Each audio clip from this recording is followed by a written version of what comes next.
I can't tell you when the government's going to be open. I can tell you it's not going to be open until we have a wall, a fence, whatever they'd like to call it. I'll call it whatever they want. But it's all the same thing. It's a barrier from people pouring into our country from drugs. Brief CNN fact check here on a border wall stopping drugs into the U.S. Both the DEA and Homeland Security officials say drugs mostly enter through legal ports of entry, so it's doubtful a border wall would have a major impact on drug flow. But the president not only insists the wall is needed, he added this. Yesterday, I gave out 115 miles worth of wall, 115 miles in Texas. And it's going to be built, hopefully rapidly. I'm going there at the end of January for the start of construction. That's a big stretch because we're talking about 500 to 550 miles total. It's a 2,000-mile border, but much of it has mountains and region where you can't get across. So we're looking at between 500 and 550. So we gave out 115 yesterday, and we gave it out at a great price. Let's get straight to CNN's White House correspondent, Abby Phillip. Abby, do you have any more information from anyone at the White House about what the president is talking about when he talks about the great price that he got for 115 miles of new border wall that he's planning to visit next month? Dana, we've been asking the White House and we haven't heard anything at all about what he's referring to. I mean, we should start by saying that usually this is not how that would work, that if there was a contract being given out to build border wall, there would be a bidding process. It's a government-run process. It's usually not something that the president just signs off on like he might do if he were running his private business. But President Trump seemed to lay it out almost as if he just decided in the Oval Office who was going to get this contract.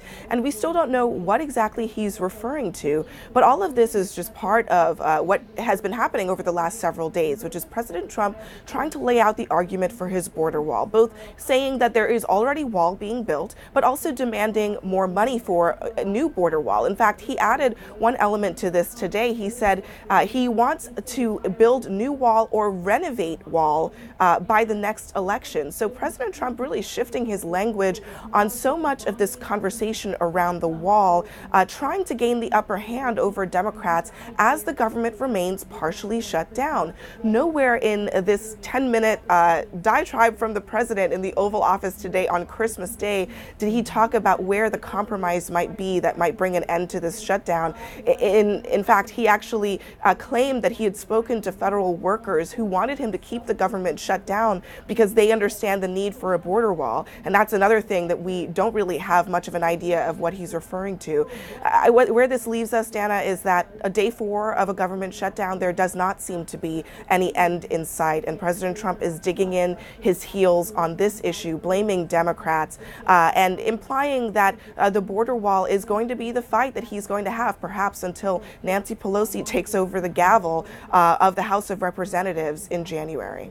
And perhaps he loses leverage when that happens, when the Democrats take over the House. Before I let you go, Abby, again yesterday, the president on Christmas Eve fired off many, many tweets, including one going after his own Fed chair, the man he put in this role, nominated, and clearly has made clear publicly and privately that he has some regrets about doing. He went after the Fed chair again on camera in the Oval Office on Christmas Day.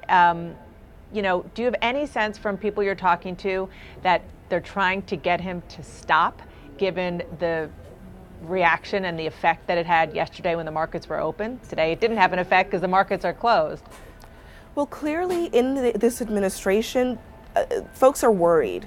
There was an attempt over the weekend by Steve Mnuchin, the Treasury Secretary, to tweet out a quote that he attributed to President Trump, saying that, quoting President Trump, saying, "I don't believe I have the power to fire Fed Chairman Jerome Powell."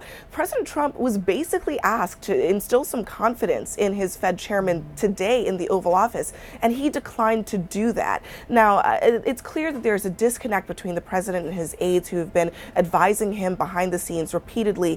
We don't believe you have the power to do it. And even if you did, it would be catastrophic, not just to your electoral prospects, but to the economy of the United States. But the president did not take an opportunity today to really calm markets that have been roiled over the last several weeks, in part because of his policies on the trade war, but also because he has been so frustrated with Powell behind the scenes. That frustration has boiled over into the public. And while he voiced some support for Steve Mnuchin today, he did not voice any real support for Jerome Powell. He's still saying that he thinks interest rates should not be rising and that the Fed needs to stop. Dana. Yeah, and the irony is he had to voice support for his Treasury Secretary after he, it looks like at the behest of the president, tried to calm markets, putting out a statement on Sunday saying that the 6 big banks are liquid, raising questions about whether there was a problem with their liquidity when nobody was asking that question. It just seems as though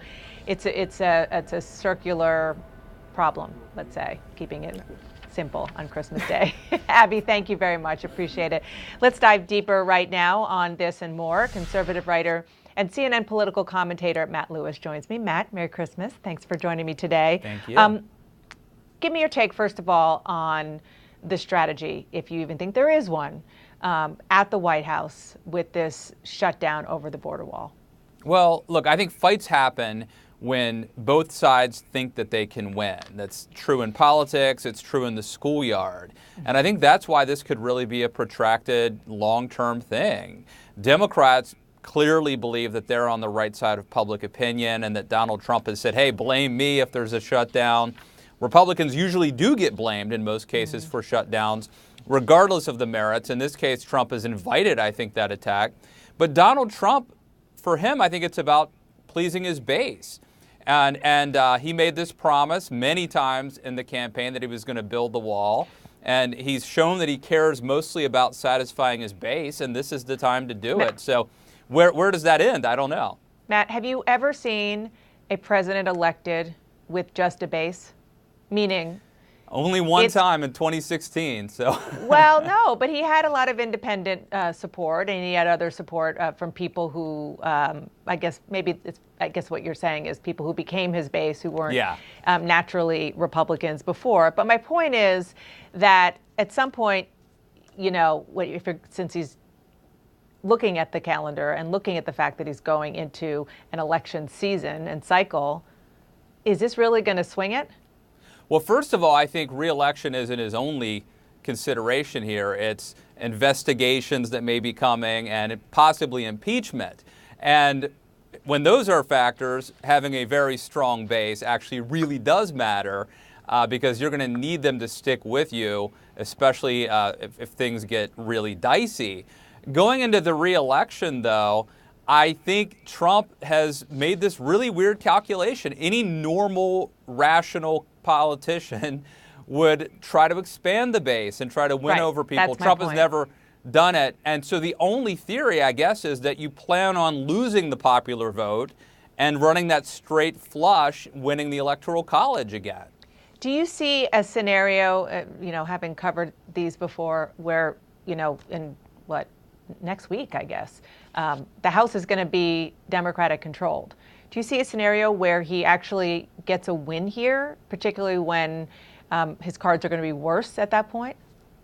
I have a hard time imagining that Nancy Pelosi, because remember, she has a base to satisfy too, and she needs to be elected speaker. And so I find it hard to believe that she's going to back down. She's holding some pretty good cards right now herself. I think it's also unlikely that Donald Trump is going to marshal the rhetorical ability to change minds over this, because he has an argument about the border, but I don't know that he has the eloquence to change minds. My guess is, if that segment you were just talking about, it looks like he is moving the goalposts a little bit. He's talking about, well, we don't need a 2,000-mile border. We can just have fencing in certain areas. It seems to me like he is maybe setting things up to declare victory without actually getting a victory. You know, over the weekend, Bob Corker, who's he's retiring, outgoing chairman of the Foreign Relations Committee, obviously is tussled with the president. He said that this whole thing is phony. And it reminds me of something that Claire McCaskill of Missouri, who Democrat, she was defeated, said to Armanu Raju about more broadly what she hears from Republican colleagues behind the scenes. I want you to listen. They're keeping their head down, and here's what they're rationalizing in their heads. Now, they'll tell you, if it's just the two of you, the guy's nuts. He doesn't have a grasp of the issues. He's making brash decisions. He's not listening to the people who know the subject matter. But in public, if they go after him, they know they get a primary. And they know that's tough. Your reaction? Yeah, I think she's absolutely right. Most Republicans think that on some issues, Donald Trump is completely out to lunch. I mean, look at firing James Mattis, withdrawing from Syria, forget the border. Those are areas where mainstream conservatives and Republicans think he's really out of touch. But they can't say it because he's really popular, again, with the base. And ultimately, that has been the story of the last couple of years.